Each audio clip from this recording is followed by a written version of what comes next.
Well, I'm truly delighted to introduce this guest to Giants coverage. He's an individual that I've grown up admiring and an individual who is the biggest reason why I support the Vancouver Giants and the biggest reason why my dream is to one day be the play-by-play guy. He grew up a fan of the team at a very young age and spent 5 seasons from 2017 to 2022 as the play-by-play voice of the Vancouver Giants.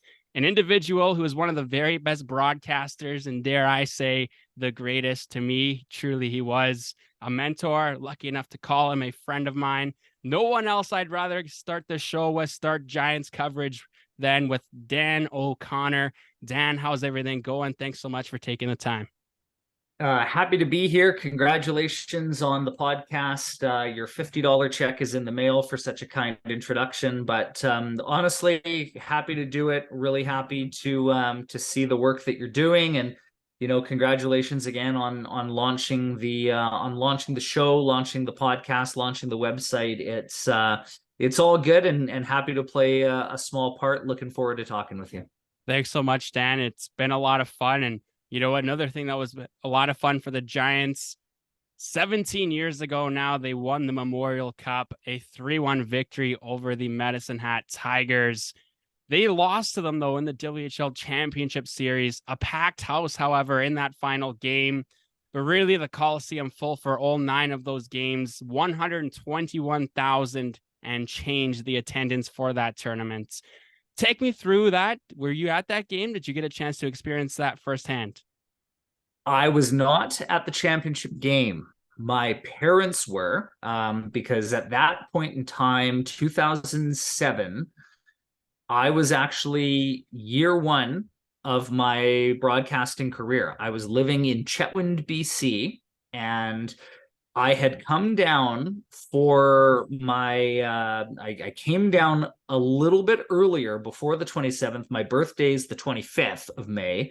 So I came down, hung out with a bunch of my friends, and went to the semifinal game against Plymouth, where the Giants just ransacked them 8-1. I went to that game. But when the Vancouver Giants were playing the Medicine Hat Tigers in the Memorial Cup final in 2007, I was on a plane. And when I landed in Prince George, getting ready to make that drive, that 3-hour drive north from Prince George to Chetwynd, I was getting text messages and I was getting phone calls, and I had found out that the Giants had won the Memorial Cup, and just a great celebration, a great moment, and sad that I couldn't be in the building to watch them win it, but felt really cool that my parents, who again billeted the Giants that year, they were at the game, they got to be a part of it, and just obviously an unforgettable moment for that team and that franchise, and something that I hope they get to do again someday. Let's keep our fingers crossed, both of us, that can happen very soon. It'd be nice and great story. Unfortunately, yeah, I didn't get a chance to be there either, but obviously cheering for them now more than I was back then, because back then I was, a little too young to really understand what was going on. But now it's something I love talking about. It's a game I love watching. And that was a great feature that you did there with JD Watt a couple of years ago as well, to watch that Memorial Cup game again. That was something special. There's also something special that I want to bring up with you. Talk to me about your love story with the Vancouver Giants. You grew up a fan of the team, finally get a chance to get in that booth. And I want to hear all about that. So my intro to the Vancouver Giants actually happened when I would have been in grade 8 or grade 12, doesn't matter. But I went to high school with some of the early Vancouver Giants. So I would have had classes with TJ Mulock, Mark Ashton was in a class of mine. And then I remember just hanging out in the hallways and seeing that just this towering guy walking through the halls, and just thinking to myself, who is this guy? It was Mark Fistrick, who, of course, captained the Giants to their WHL championship the year before. He would have been in either the 10th grade or the 11th grade at the time, and he was a monster then. And would only become more monster-like, as time would move on. But So it started with just going to high school with some of these guys, and then when I got into my post-secondary years, I went to KPU, studied print journalism, and one of the classes was sports photography, and then go and write a sports story. So through Dale Sipe, friend of the family, I was friends with his oldest daughter growing up. He would get me passes to games, and I would show up with my camera and a couple of classmates, and we would shoot photos through the walls of through the glass of the Coliseum. And then as I got a little older, same year actually. So year one of journalism school, my parents became billets for the Vancouver Giants. And as an only child growing up, it was a bit of an adjustment, but all of a sudden, I was 19, had a 19-year-old defenseman named Stuart Thiessen living at our house. He was an only child. And I remember we hit it off just so fast. We played video games, we played guitar, and it was like the brother I sort of never had. So I would go to games then to just watch him and cheer him on. And then all the while, I was sort of fostering this love and this passion for play-by-play. So eventually I gained enough confidence to take a tape recorder with me, and I would go to sort of the rafters of the Coliseum where nobody else was hanging out.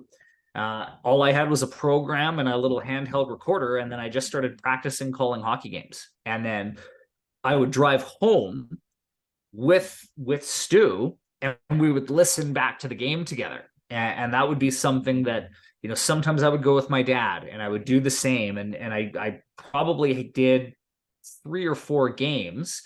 And that was my demo tape to then submit to radio stations when it came finally time to start applying for jobs a few years later. But ended up, Stu lasted the 1 year with the Giants, and then Mitch Sieber moved into our house. And he, of course, was on the championship team in 2006. He was on the Memorial Cup team in 2007.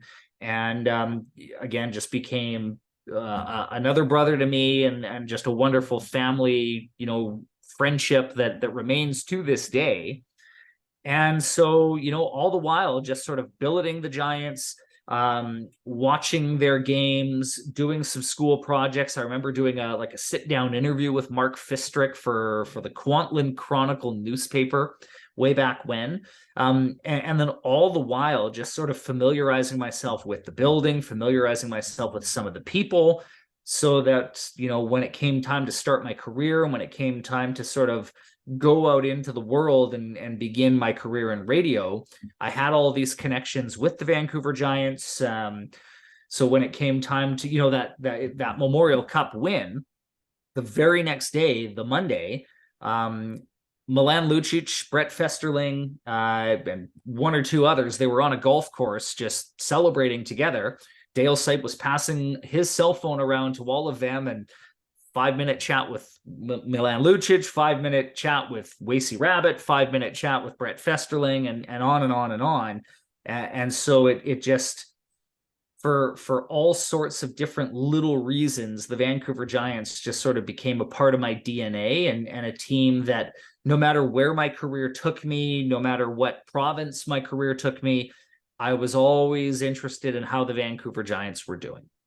Well, that's certainly a remarkable story. And you mentioned the Vancouver Giants being part of your DNA, and they certainly are, Dano. I know every time you talk about them, you've always got a big smile on your face, and you really showed your passion to its fullest when you were the play-by-play guy. Dan, I want to take you back here if I can. Obviously, if technology is going to let us here, I want to take you back to September 23rd, 2017. You're at the Langley Event Center. It's your first home game as the play-by-play guy. I want to show you that goal, and I want to get your thoughts on it. Watts finds Byram, left circle. Byram waiting, side of the net, finds Malm in front, scores!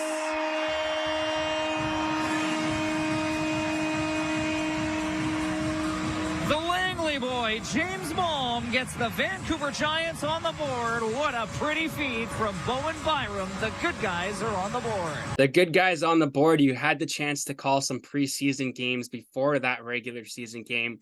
but that was your first time calling a home game for the Vancouver Giants. What was that like? What was it like to hear the goal and then all of a sudden to hear the goal horn go on for the good guys? Well, I mean, unfortunately, that opening weekend was anything but kind to the Vancouver Giants. We went to Victoria the night before. We either lost 6-1 or 7-1 that night. Came back home the next day, and Matt Phillips fed us our lunch again for a second straight night in a row. But I mean, obviously the first home game behind the mic for the Vancouver Giants was special. You know, you sort of knew even after that weekend with the tough start and a Victoria team that the Giants would end up facing later on that year in the playoffs. You sort of knew on paper that the Giants were going to be okay. You sort of knew it might take a little time, still a young team, trying to sort of figure out their DNA a little bit. Yeah, I mean, sort of a fitting start to that season where you've got, you know, Bowen Byram getting the assist, James Malm snapping home the goal. You know, that end result wasn't very good that night, but there were plenty of memorable home games that season and plenty of memorable home games, obviously, in the years to come. That it was sort of a disappointing appetizer to an otherwise extremely memorable and wonderful main course. For sure. And you mentioned a bunch of memorable moments, and you've had the chance to call arguably some of the most important goals in Vancouver Giants history. A big part of the goals being called by you. I just want to know, for you to be a fan of the team since you were very young, finally put that headset on, what was that like? Yeah, I mean, definitely a full circle moment. And I mean, I think I'd be remiss if I didn't mention the fact that having 6 previous seasons in Prince George, being the voice of the Prince George Cougars, getting a chance to, you know, come to Vancouver, to come to the Pacific Coliseum, to call, at that point, several hundred games in the league already. It prepared me really well for the moment. For sure, added emotion, added excitement, added jitters of sort of being the voice of the Giants. That was sort of always the goal, and to realize a dream like that was really special and always will be.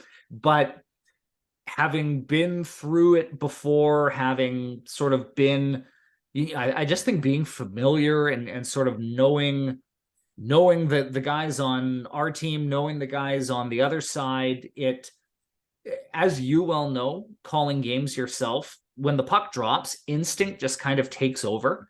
And, you know, one thing that I tried my best to do on occasion was to try to take in the surroundings a little bit, you know, during the national anthem, taking a look around, seeing the crowd, looking at the banners in the rafters, looking at the names on the wall of honor, you know, looking beside you and seeing the crew that's sort of helping you put the game on. Those are the moments for me that allowed me to sort of look around and say, okay, yeah, this is pretty special, pretty cool. But once the puck drops, once the game starts, instinct just sort of takes over, and what unfolds on the ice is sort of the story that you tell as it's happening. So I'd like to think that I never let any one particular moment overwhelm me to the point where I wasn't able to just do the job and to tell the story that was unfolding on the ice. For sure. And you probably know where we're going to go with this. You said a lot of memorable things happened from that 17-18 season. And I have a good feeling you probably know the next goal I'm going to show you here. February in 2018, February 9.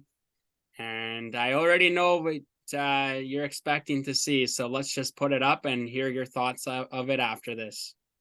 Left wing corner, 4 seconds to play in the period. The Giants are going to grab the puck. They're going to protect it. And for a third time this season between these two teams, we are going to overtime. Nolan Volkin in his own zone. 3:20 to play in overtime. Tishka lost it. Ronning steals. A chance for history. Scores!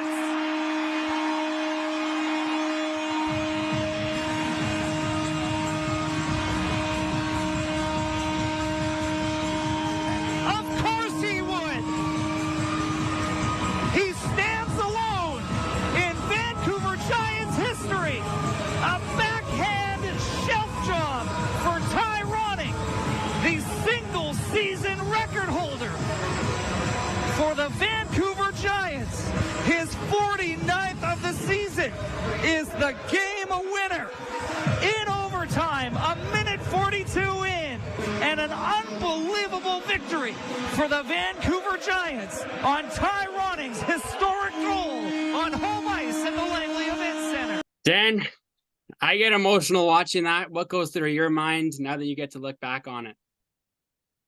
I will try to be quick. When I think of that goal, of course I think of the goal and what an incredible play, what an incredible moment. Earlier in that same game, Ty Ronning scored goal 48. I completely mangled the call of that goal. Just absolute butchery. Davis Kosh, I want to say, took a shot on goal. From my vantage point, it looked like the puck went clean in from the slot.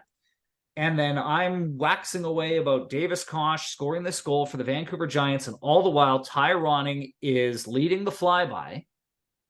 And wouldn't you know it, the puck deflected off Ty Ronning's butt. It literally deflected in off his ass and into the net. So I had no idea that Ty Ronning had just scored this goal to tie Evander Kane and to sort of be atop the single season, record list for the Giants. And so the whole remainder of the game, in the back of my mind, I'm just thinking, you idiot. Like, you had this chance to give Ty Ronning just his justice for this really important goal, and you blew it. Anyway, the hockey gods obviously have a sense of humor, because then wouldn't you know it, in overtime, Ty Ronning steals the puck from Jarrett Tishka. And in the call, you hear me say, Ty Ronning steals, a chance for history. To this day, I mean, you only sort of get one shot at that, because if he goes in on that breakaway and hits the post, then the next time it's, a chance for history again, or Ty Ronning, his 5th chance at history. I got so lucky by saying, hey, chance for history. And then wouldn't you know it, he scores this beautiful goal, this tremendous celebration. He stands alone, gets the record. So second big takeaway is I shot my shot with the chance for history, and Ty did me a massive favor and scored the goal. Makes me look like a genius now because he did that after I looked like a massive idiot earlier in the day for missing his butt goal. After that game, I go downstairs. I grab a photo of Ty Ronning with his 2 pucks, and just a testament to the class act that Ty Ronning is. He hands me puck 48 and says, Dan, I want you to have this puck. And I mean, I'm a bit of a collector, not a ton, but I do have a few select items from over the years that I've collected. So when he offered me this puck, my first response was, Ty, look, man, you are gonna want this puck one day. Give it to your kids, give it to someone. Trust me, man, it's better with you than me. Being the total gentleman that he was, he insisted, wouldn't take no for an answer. So I'm the proud beholder of Ty Ronning's record-tying puck that he very kindly gave to me. And every time I connect with Ty, we'll talk about that goal. He's heard me sort of apologize a few times for just the massacre job on the 48th goal. But such an incredible year, such an incredible season for him. And just, my first year with the team, what a class act, and just a guy who worked so hard, scoring 61 goals in a season. I don't care who you are. I don't care what league you are. Very difficult to do. And he just wouldn't be denied that year. Just a wonderful guy. and thrilled that even after all these years, that's a moment that I can sort of savor in my career as one of the highlights, because it was just such a funny full circle way of, he ties the record earlier in the day, then he sets the record in dramatic fashion. Wonderful guy, big Tyroning fan to this day. For sure. And the same can be said about me. And I'm sure a lot of Giants fans have Tyroning close to their hearts as well. I want to show you one more goal, Daniel, from that season. It's going to be in the playoffs. Now the Giants with the puck behind the Royal zone. Hardy spins, fires, scores!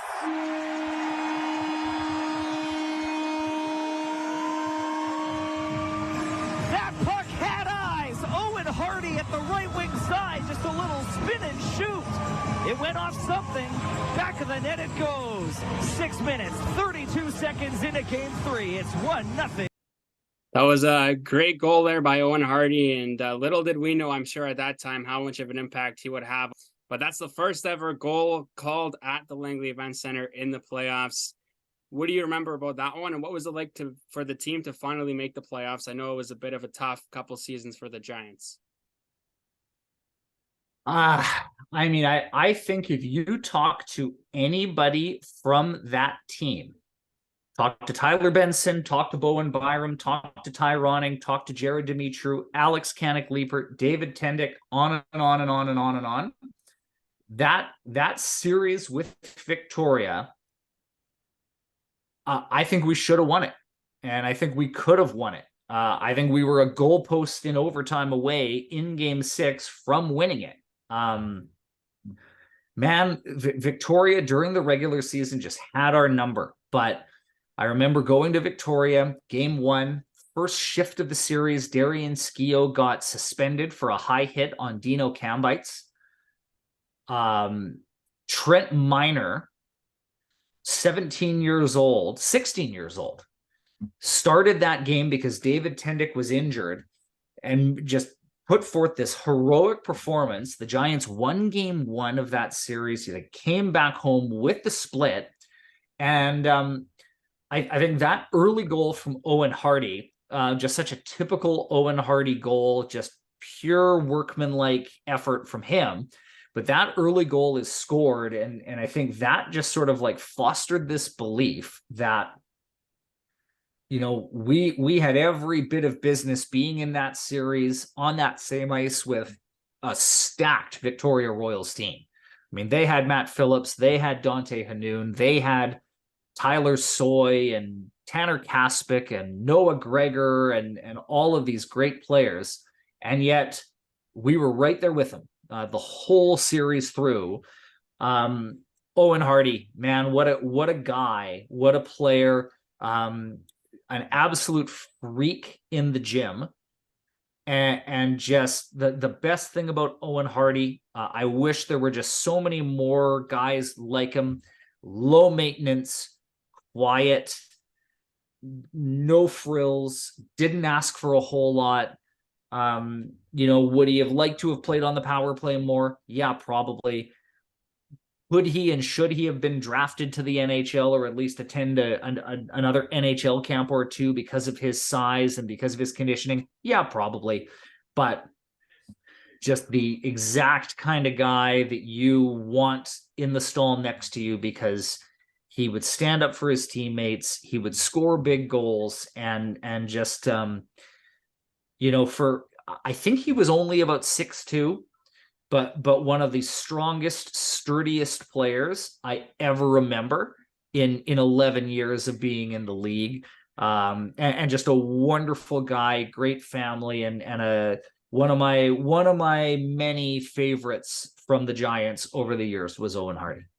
For sure. Certainly a player that worked hard each and every night.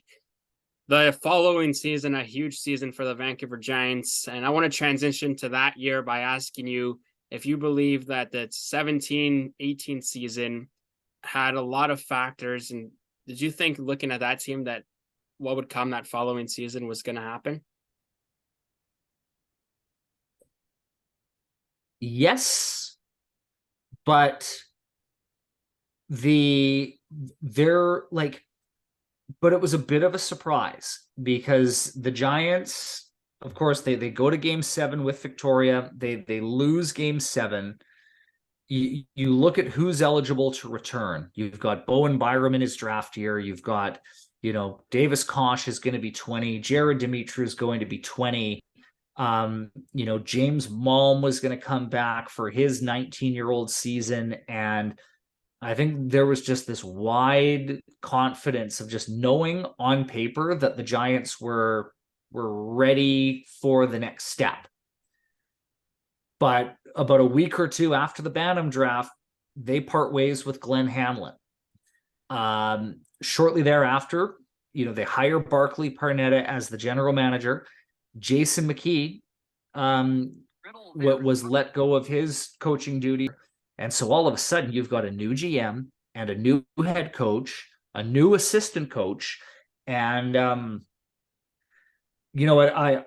I have just so much respect and time for Glenn Hamlin and for Jason McKee.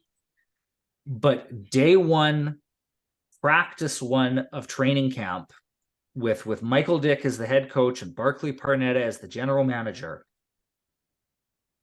it was different. There was this focus, there was this expectation, and there was this demand on that group from the jump that I think just sort of like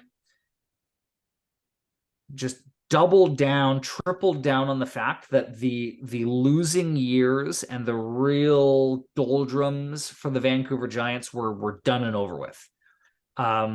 Making the playoffs was just simply not.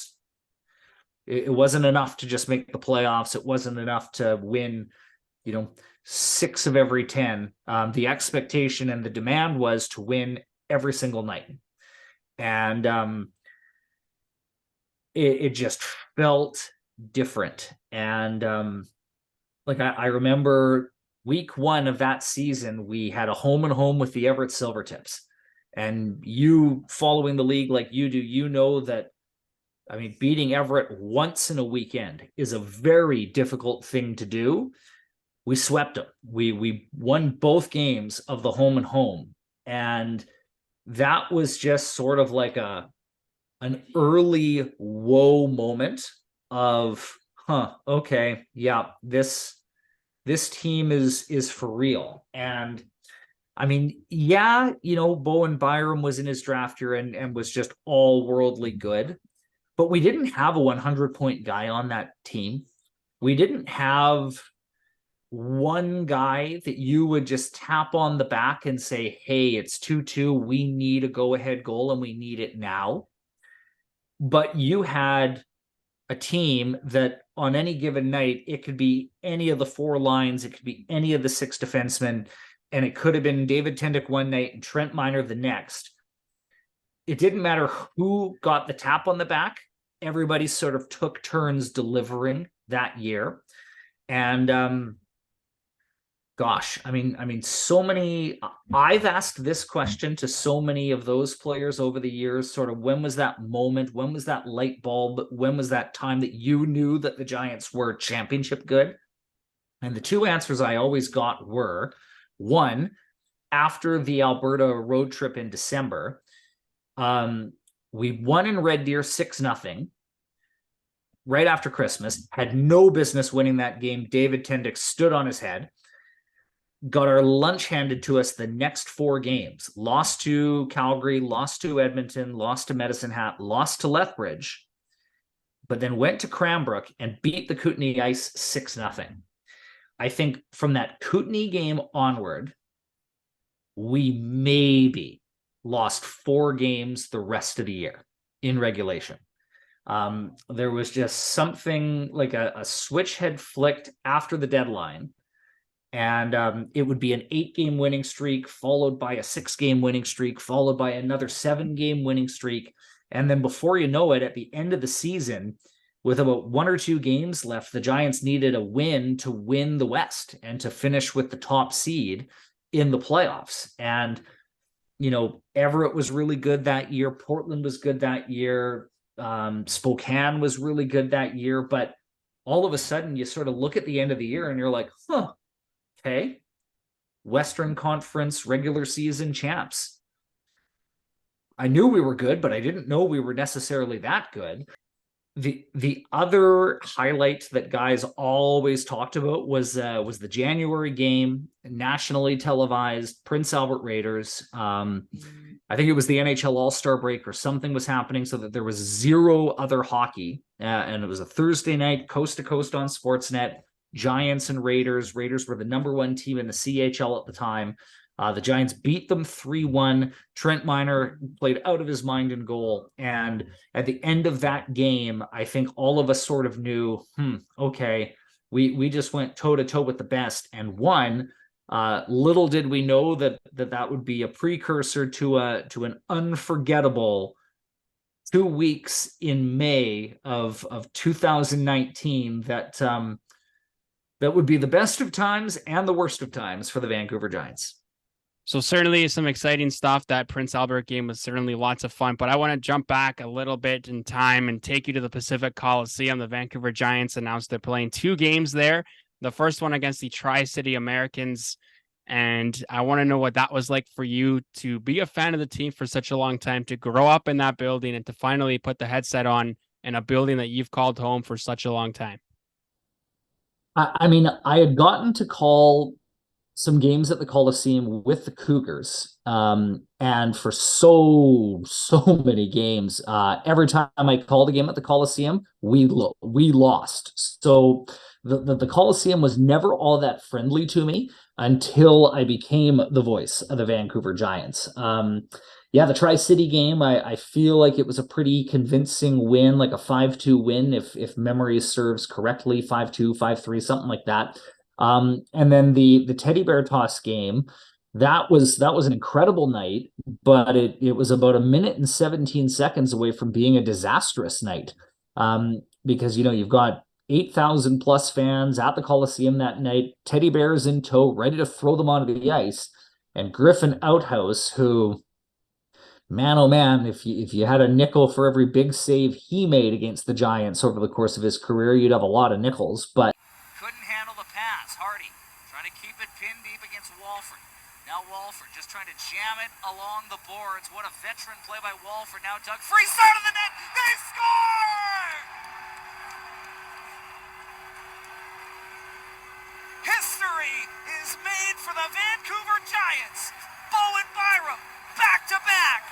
1-1 game. 1:19 left in Teddy Bear Toss. The Vancouver Giants have their Teddy Bear hero, and his name is Bowen Byram. Bowen Byram, with 1:17 left, scores a goal to tie the game, and the Teddy Bears come onto the ice.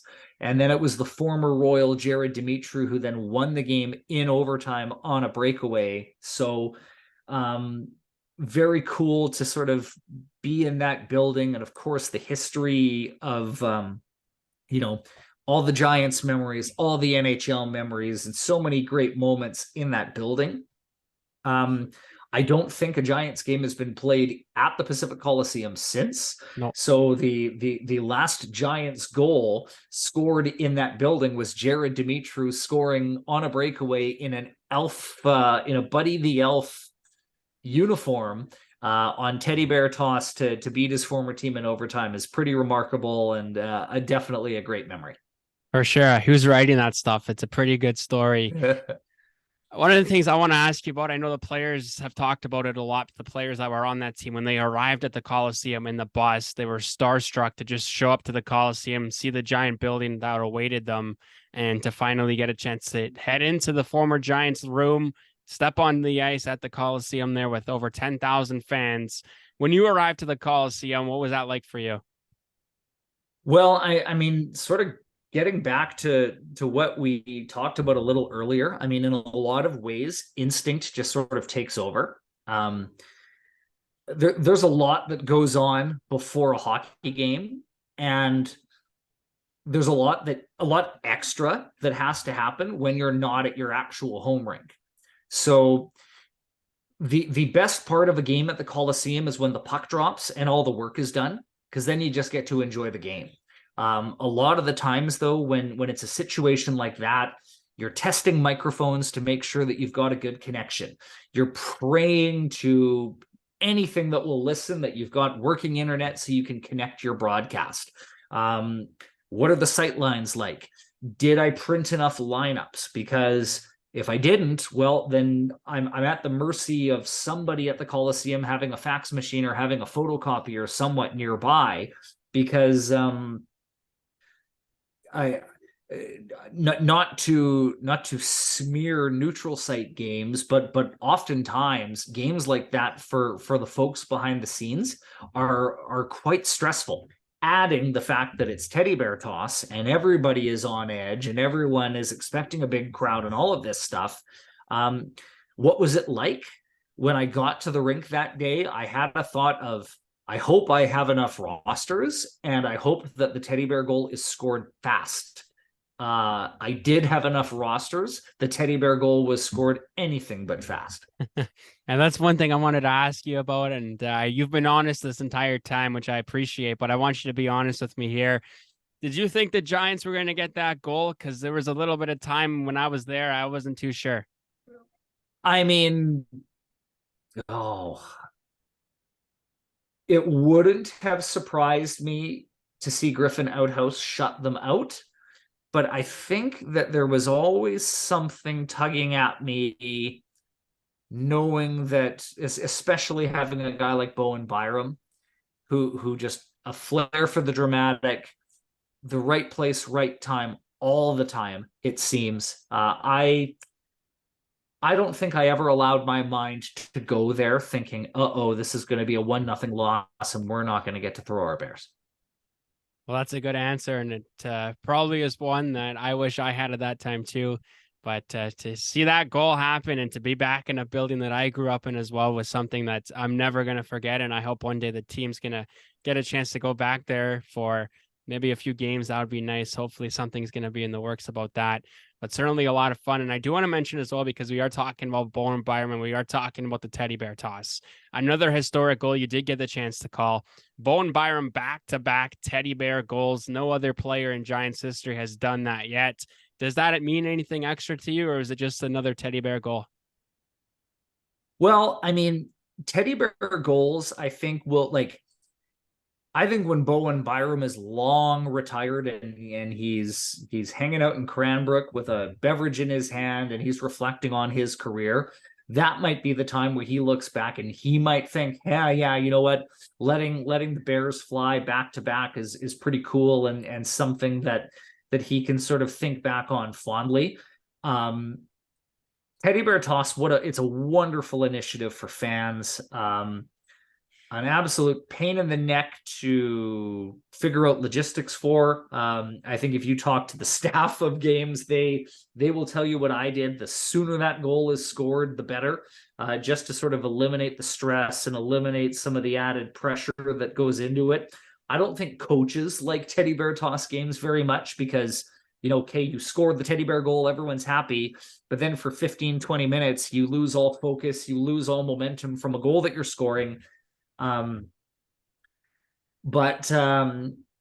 Pretty cool when I sort of think back to some of the teddy bear goals that were scored from the Vancouver Giants. I mean, they've had some doozies, Tim Krause scoring one on a penalty shot, Ty Ronning scoring one on a breakaway, and then sort of riding the stick the way that his dad did famously after an overtime winner. Bowen Byram doing it twice, but there were some other teddy bear goal scorers that, certainly were a little more off the beaten path. Trent Lofthouse had a teddy bear goal. A young James Henry, I think, had a goal. Michael Burns scoring on a breakaway, and his brother, I think, assisted on the goal. So kind of fun to go down the teddy bear toss rabbit hole a little bit, but yeah, I think that for Bowen to have two of them in back-to-back, something that hasn't been done since and was never done before. No, it's certainly something that is a pretty cool feeling, and certainly it's going to mean a lot to Bowen Byram, like you've said, when he's retired. One of the games that you also talked about a little bit earlier, the game January 24th, 2019, we talk about games that indicated to this Giants team and this Giants fan base that this team is capable of something special. To me, it was the teddy bear toss, to see that they never gave up and to see the captain finish it, taking care of business. But another game, the January 24th game, I want to take us to the dying seconds. Inside the defensive zone for the Giants with 42.6 seconds left on the clock. The faceoff is won by Kosh. And up the left wing side, the Giants do not clear it. Now along the wall, Hanoun held it in.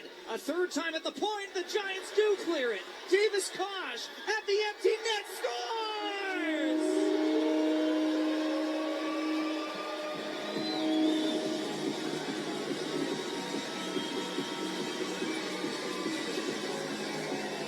The Giants are 27 seconds away from defeating the top team in Canada. 10 seconds to go. 5 seconds to play. And Vancouver, make your mark.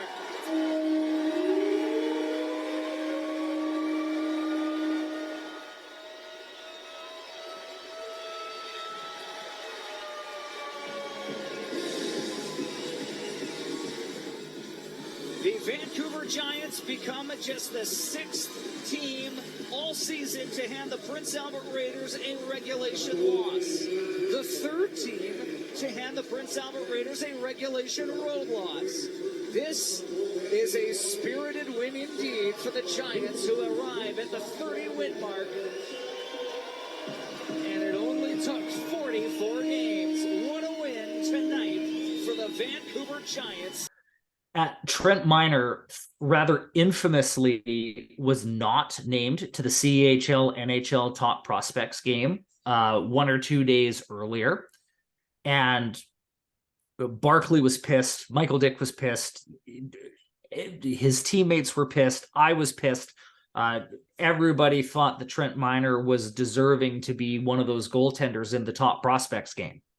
Well, okay, Top Prospects game comes and goes. The next night, Thursday night, coast to coast, Sportsnet, blah, blah, blah. He shuts the door and plays this great game against the PA Raiders. And I remember talking to Trent after the game. Steve Ewan, I think, asked Trent, like, hey, Top Prospects game snub, you didn't get to go play. Was that weighing on your mind at all, tonight? And Trent had one of the best answers to an interview that I've ever heard a junior hockey player have. And he just said, very matter-of-factly, very, in Trent Miner-like fashion, at the start of this season, I didn't try out for a Top Prospects game. I tried out for the Vancouver Giants. I am here with the Vancouver Giants, and we just played a heck of a game as a team, and just had every opportunity imaginable to sort of say, hey, yeah, you know what, I thought I deserved to go, or this or that, but he took the high road and just was all about team, all about the guys beside him. And I just thought that was so cool that after such a terrific performance, that Trent Miner was just talking about team, talking about his teammates, and just talking about what his team did.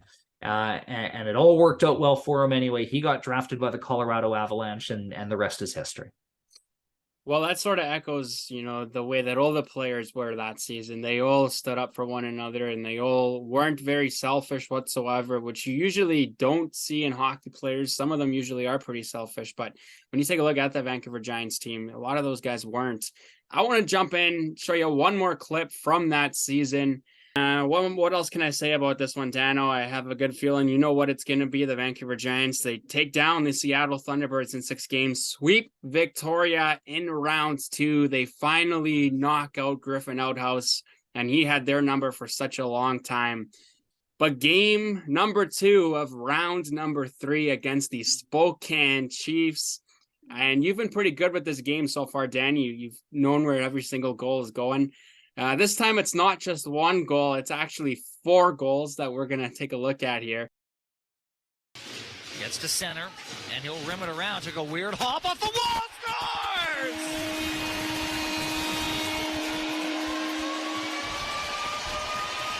Dawson Holt pounced on the puck, Last night, it played a trick on the Giants. Tonight, the Giants get a bounce. And oh, did they need it.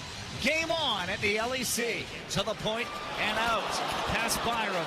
Toporowski crossing in, looking for a trailer. Smith overskated it. Here come the Giants. Smith. Back man, it comes sort of. Trying to go across. Comes free, sort of. Losing the sun. Scores! Listen to this place!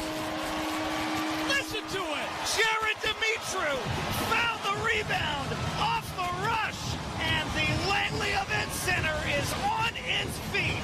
A 2-0 game is now 2-2. Can you believe it?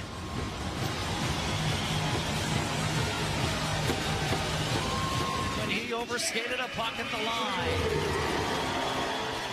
And now the Giants in after it. Back to the point, Buffero. That puck pinballs wide. Dimitru, left wing behind the net. To Holton Hardy at the side. Dimitru scores! You've got to be kidding!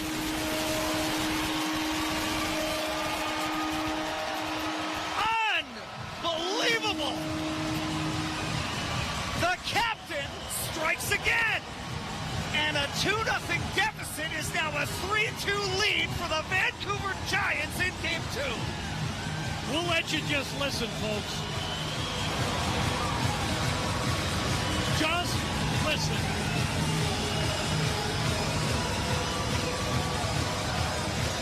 I've never seen anything like it. I don't care how the game ends up. Back pass, Plouffe at the point. Valenti, one-timer! What a stop by Bailey Birkin. And that's a big one there. Kept in by Plouffe at the line. Right side, Kosh, left side, Valenti scores! I mean, if you could bottle up what, the feeling of being a play-by-play broadcaster, that's it. Dawson Holt's goal. I remember that one because Spokane scored an eerily similar goal like that one in Game 1.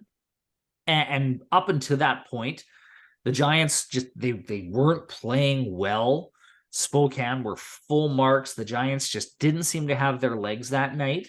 So to get kind of a greasy one, to get a weird one, a funny bounce off the boards, it sort of felt like, okay, maybe that'll sort of wake them up. Ty Smith for the Spokane Chiefs was not healthy in that series. And I think if you watched that 2-2 goal back, he had the puck on a rush going the other way for Spokane, and he bobbled the puck. Ty Smith never bobbled the puck, but he lost control of it. Back come the Giants on that 2-on-1. Justin sort of just jumps up into the air to sort of create a screen and not to interfere with the goalie. Dimitru then sort of stuffs it home. So all of a sudden now the game is tied 2-2. Very next shift, puck just sort of squeezes out in front. Dimitru, low shot on net, scores. You look at the highlights and you can just see Bailey Birkin, the goaltender for Spokane, shell-shocked. Just like 3 minutes ago, we were leading this game 2-0, and now all of a sudden we're down 3-2. And then the 4-2 goal is just the chef's kiss, because Yannick Valenti really struggled that season. Came over from Germany, was billed as this really offensive-minded guy who had just a cannon for a shot.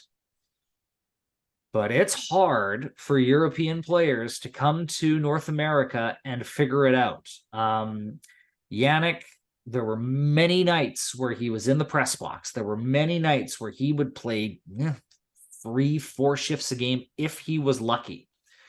But the one thing he always did is he always practiced hard. He always spent the extra time after practice working on things. And there was always that confidence that if you can get Yannick Valenti that kind of opportunity to shoot the puck, he will make you pay.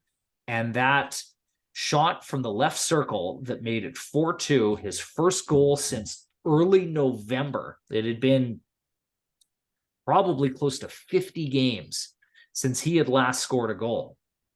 But it was sort of right then and there when that goal was scored. I've never to this day heard the Langley Event Center louder. And that was sort of when I think I knew, okay, yeah, this Giants team is going to go to the championship. They're a team to be reckoned with. There's just nothing that this Spokane team can do now that's going to spook this Giants club. Team of destiny, say what you will. I sort of knew right then and there that, okay, if you have a run like this is going to be a stretch of hockey that people are going to be talking about for a very long time. And here we are. We're still talking about it. And I think I was 17 at that time. We talked about the Memorial Cup, me being too young to really understand all of it, but 17 years old, watching the Giants go all the way to the finals. That's really when I truly got a chance to experience playoff hockey and experience what hockey should be like for the Vancouver Giants. So that was something that meant a lot to me. I want to show you one more.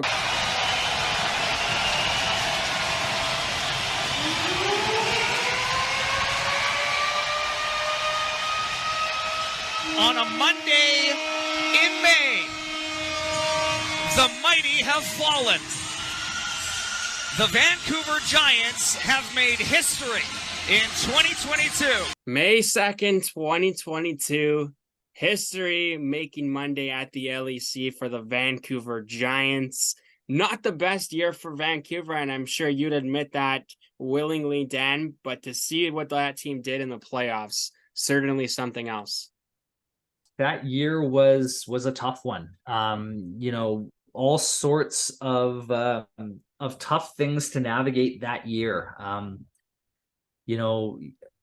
There were COVID shutdowns. There were, some very popular team members traded that year. You think about Justin Sordiff being dealt at the deadline. You think about Tanner Brown being traded at the deadline. There was all sorts of talent on that team, but nothing ever seemed to be sustainable that year. Highway shutdowns and highway flooding, games being rescheduled, COVID pauses. I myself had a fairly infamous 2-week sort of federal quarantine that I had to deal with that year just because of COVID stuff. And it sort of was one of those years where the sooner everything ended, the better, or so it felt. But it was the 1-8 matchup, the Everett Silvertips and all of their accolades, and then this Giants team that I think, as we're seeing in the NHL in 2023, if you get a little bit of belief, and if you have a goalie, there's no real telling what you're capable of. And, I remember Adam Hall scores the overtime winner in game 1. We went back to Everett for game 5, and Jesper Vikman, I want to say, had a 50 save shutout to give the Giants a 3-2 lead in that series. And then all of a sudden Everett's battling some injuries, and the line of Zach Ostapchuk, Fabian Lysell, and Adam Hall, just everything they put on the net is going in. And before you know it, it's a 6-3 win in game 6 on a Monday night at home. And you're thinking like, okay, in a year that felt like it would never end, all of a sudden nobody wanted it to end because it was just this really cool Cinderella type of run to do something that no team in the WHL had ever done before. And that was be an 8 seed to defeat a 1 seed. Unfortunately fell a bit short in that next round against the Kamloops Blazers, and what could have been, I suppose. But for that to be sort of my final year behind the mic of the Vancouver Giants, and to sort of live through that experience and have a little piece of history to go along with it, is something that I can look back on pretty fondly, knowing just all the blood, sweat, and tears that sort of went into making that all happen. Well, 47 points separated the Everett Silvertips and the Vancouver Giants from the regular season. Vancouver takes down Everett in 6 games, ultimately losing in the 6th game to the Kamloops Blazers. That's a home game. Unfortunately, no goals you were able to call for the good guys in your final game in the Western Hockey League. As much as you feel comfortable answering this, Dan, did you know that was going to be your last game that season and for the rest of your sort of Giants career? No, I didn't. I mean, it was sort of an interesting time in life because my wife and extended family, they all had tickets to Disneyland. And because our series ended when it did, it meant that I was then able to go. And so it was this whirlwind of WHL prospects draft.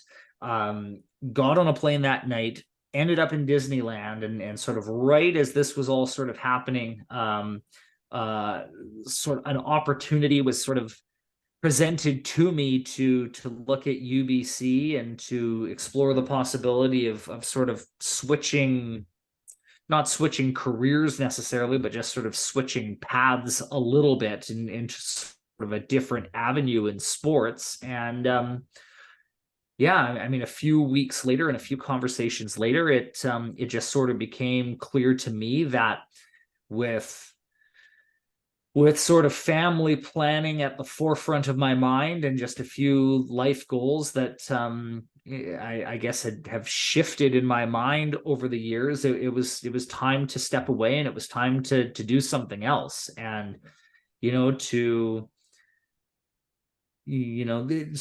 this day, it's been about a year since that decision has been made, and it's certainly one that was not made lightly. It was not one that was made easily, and certainly emotional to leave a league and to leave friends and to leave an organization that again has so much sentiment to me. But at the same point in time, when you know that it's time to go and try something else and focus on some other things. And I can sit here very honestly and say that I'm very grateful for the past year and grateful to have experienced what I've experienced with my new job, but also grateful to have maintained, many friendships and maintained a lot of the familiarity within the Giants and within the WHL, and to be able to come on shows like this and to reflect on the stories and to, stay in the know a little bit just with friends that I have in the league, and never ruling out to return, but at the same point in time I'm very happy to watch my friends and cheer for my friends and sort of learn new things and grow and achieve new things in my own career. But very grateful to the Giants, very grateful to the WHL, and very blessed to have had the time that I did in the league and even just the years before, just sort of honing my craft and everything that sort of led to the opportunity. I'm forever grateful for. Well, that's a certainly nice way to wrap that all up, Dan, and to hear that you're still living life and loving it with UBC as a sports consultant there is very exciting stuff to hear. I'm going to ask you 2 more questions before I let you go here, Dano, and I do really appreciate your time. You've been a big part of my career, a big reason why I want to one day be the voice of the Vancouver Giants. But for the people listening that maybe want to get into that sports industry and may want to be a play-by-play broadcaster, what's the best piece of advice that you could give them? Practice. Maybe it's taken your, you could, if you've got an iPhone, you can record yourself. You know what? Go to the rafters of a rink somewhere and practice calling games. Technology has come so far now where, I'm sure you can, go on YouTube and find old games, and you can even practice calling those games, whatever it takes, just to get reps, to discover your own voice, to discover your own sound, to practice just formulating your thoughts and following the puck and doing all of these things. The more practice you do, the better equipped you're going to be when you all of a sudden got a real headset on and you're doing it for real. That would for sure be the main piece of advice I could give. And then the second piece really just is to, be open-minded and learn all facets of the game.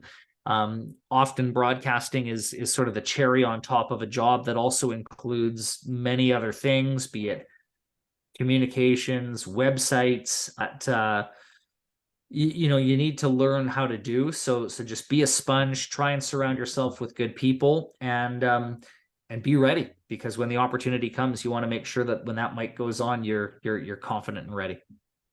Well, Dan, I really appreciate your advice. I appreciate you taking the time to do this. My final question for you: if you're trying to get somebody to join the Vancouver Giants fan club next season, what's one reason why they should cheer for the Giants?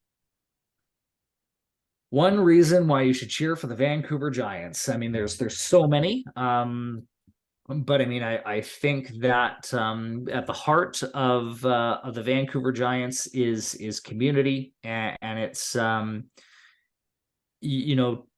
the people, the players that have gone through that organization. Many have gone on to have great NHL careers, but just as many have gone on to become great students, great leaders, great fathers, great parents, great husbands, and just great people. And I mean, in a day and age where there's just so much noise and so many options and this, that, or the other, to be able to sort of watch hockey at a grassroots level and to watch these players competing to, better themselves and to better their lives and to, pursue pro hockey is very rewarding. I mean, the athleticism is just second to none, but the work they do in the community, the work they do to give back is very gratifying. And that's something about working in the WHL for 11 years that I'm very proud of too, is just being a part of so many of the community initiatives as well that the Giants and other teams were a part of. So an easy organization to root for when they've just got so much invested into the players and in the community. That's Dan O'Connor, formerly play-by-play guy for your Vancouver Giants, and certainly someone that I was very excited to have on the show.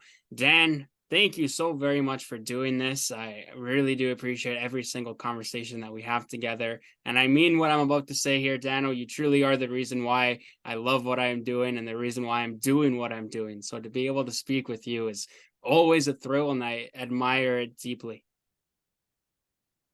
Pleasure is all mine. Thank you for your kind words. Thank you for having me on as a guest. Wishing you the best of luck with it, and looking forward to coming on and chatting with you again some more. You've got a great future ahead of you, and wishing you the absolute best in health and safety and positivity, and looking forward to listening to the shows. Thanks, Dan.